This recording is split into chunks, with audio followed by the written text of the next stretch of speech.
Hi guys, welcome back to my channel.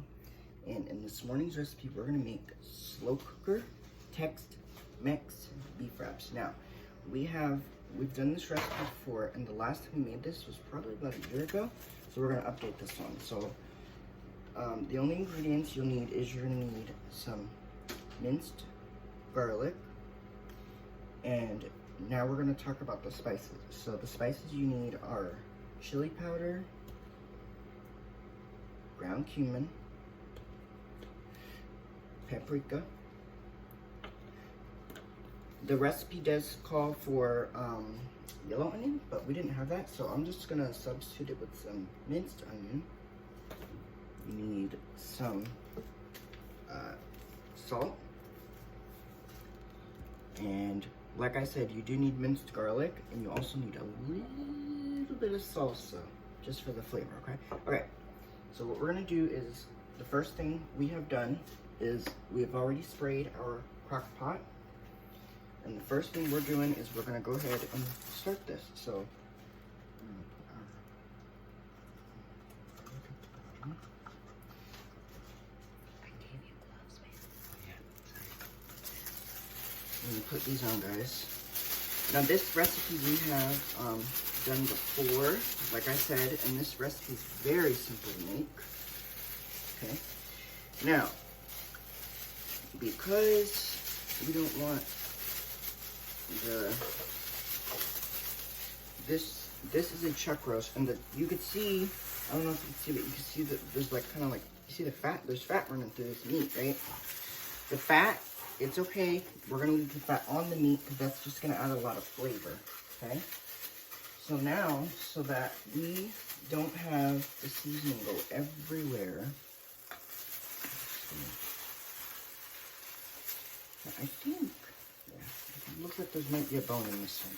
Okay, so there is if you guys can see, I don't know if you guys can see, but I think there's a bone in this meat, and that's totally fine if there's a bone in the meat, because the bone's just gonna add flavor. Now, so that we don't have the seasoning run everywhere, we're gonna put this in our crock pot. Okay, and now we're gonna get to work on seasoning this meat.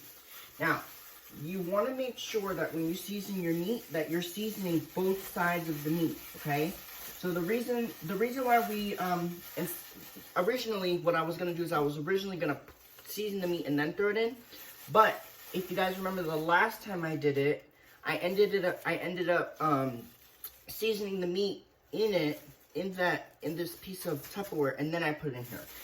The only issue with that is that, you know, you lose your seasonings, and that's not good when you do that. So I like to do it in the slow cooker, so that way any seasonings I won't lose. Okay, and this just goes all over your meat. So this is gonna add great flavor, and we will be doing both sides of the meat. So I recommend do not use all the seasoning on one side, because you need the other half of the seasoning on the other side of the meat. Okay. So, once you have that rubbed on, you're going to flip it, and you're going to do the opposite side. This opposite side is where the garlic was. This has the fat on it. And like I said, there is a bone in here, and the bone's just going to add so much flavor to it. So all we're doing is we're just going to rub this on, and pretty much you want to make sure you rub it all over your slow cooker. So all over the meat. So that means when you're rubbing it, you need to make sure that you rub it all over. You want to make sure that you rub it. There's 4 sides of meat, right? So you want to make sure that when you're rubbing this, that you rub it on really good, so that way the seasoning can really blend into it. Because once this is going to cook for a long period of time. Okay? Now, if you want to, you don't have to do this.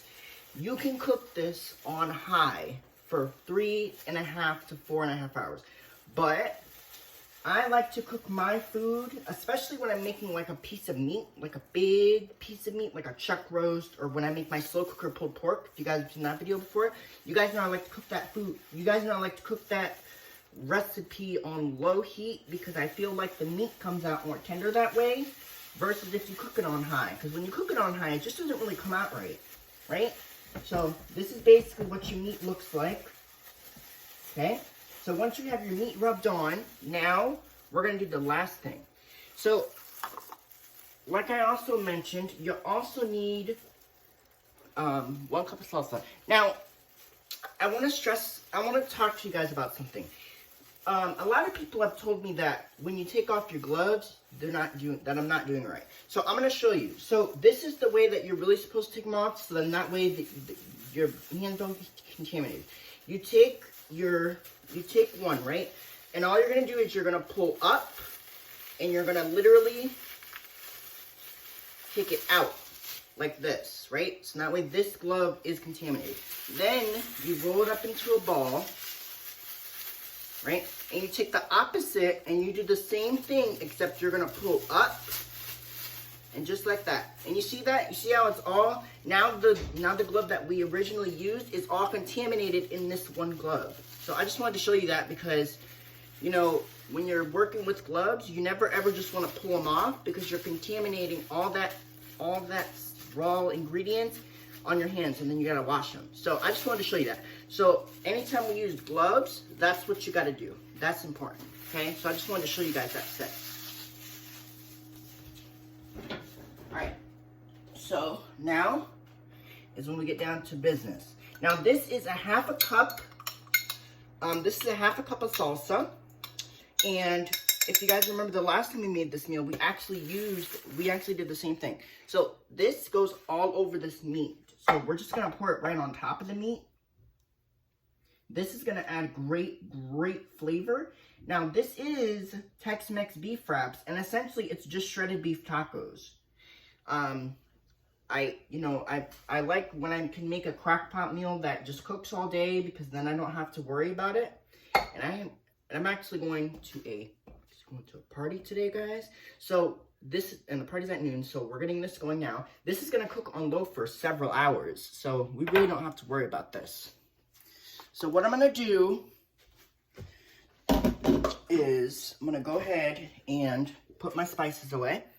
And I'm gonna kind of talk to you guys through this because, you know, you guys have to know this. Now, like I did mention that this recipe is a very simple recipe, if you make it right, of course. And a lot of the ingredients, I'm pretty sure you guys already have on hand, right? You guys should have all the ingredients on hand. So you guys already know how to make this particular recipe. This recipe is very simple to make. And you guys can make this exact same recipe. Now, if you guys want to make this in your Instant Pot, because I know so many of you guys are Instant Pot cookers, you guys can make this in your Instant Pot too, and that's also good as well, because that cooks all day too, okay? So at this point, we're going to just put the lid on. We're going to cook this on low for several hours until this meat is super tender. Now, when I say super tender, I mean like you want this meat to fall apart to basically to the point where if you take that meat out and you can grab it, but it falls right up, so here's what I'm saying. When you, later on after it cooks for several hours, if you can take this meat out of here and it falls apart right away, that's when you know the meat's all the way done, okay? Because I know so many people have made my recipe, and so many people have said, oh, well, my meat, when I take my meat out of my crock pot, it doesn't fall right apart. And that's probably the problem. The part of the problem is you're not cooking it long enough. It needs a low, slow cooking time, especially, this is a chuck roast, okay? So, and while we're kind of on the topic, we'll start these dishes.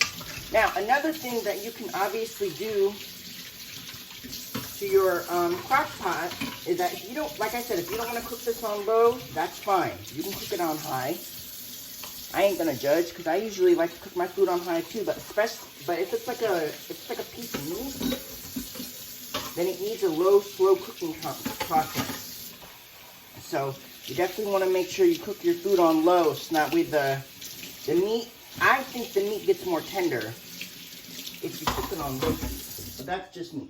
Okay, so let's go ahead and put the lid on and let's kind of do this. Okay, so we are going to use the meat cloths to shred this meat later. Okay, and this recipe, this is the recipe that we were making today. I have made this recipe before and it turned out so good last time I made it. Okay, so we're just going to cook this on low for several hours, and then I'll come back and we'll show you what it looks like.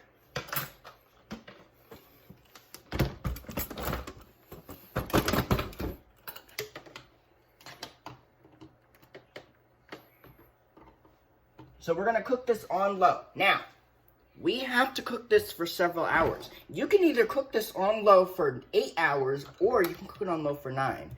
Now, the recipe does say to cook on low for 9 hours. So that's what we're gonna do, okay? It's very simple. So, we're gonna hit power. We're going to hit program. Now, the program setting is the timer. The manual setting is for slow cooking. Both settings will be fine. Now, the crock pot automatically goes to 4 hours, but we're not cooking it for 4 hours because that's too short of a cooking time. The meat's not going to get as tender. So we're going to bump this up for 9 hours on low, and we're going to cook it all day. So it's going to be an all-day thing. We're going to hit enter.